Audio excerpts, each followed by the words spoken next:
చెప్పండి, నేను మీకు ఏ విధంగా సహాయపడగలను? ఫేక్ డాక్యుమెంట్స్ తో లోన్ కోసం బ్యాంక్స్ ని అప్రోచ్ అవుతే ఏమవుతుంది?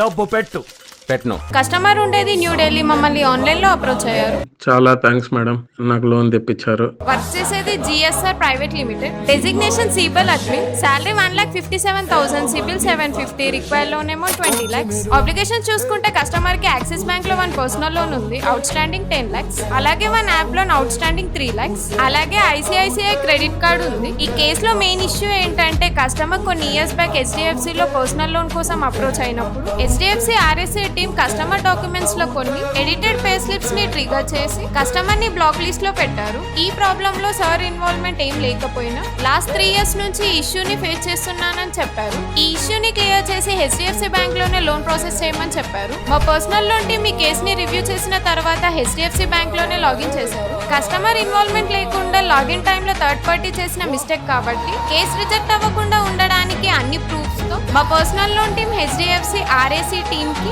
ఈమెయిల్ చేసి కేసుని మూవ్ చేశారు. కస్టమర్ కు ఉన్న ప్రాబ్లమ్స్ అన్ని క్లియర్ చేయడానికి 1 week టైం పట్టింది. ఫైనల్ గా లాగిన్ చేసిన 8 days తర్వాత 9.99 రేట్ ఆఫ్ ఇంట్రెస్ట్ కి 20,60,000 అప్రూవల్ వచ్చింది. చాలా థ్యాంక్స్ మేడం, చాలా పేషెన్స్ తో నా కేసుని మూవ్ చేసి నాకు లోన్ తెప్పించారు. Very helpful, like very thankful for you for choosing easy banker.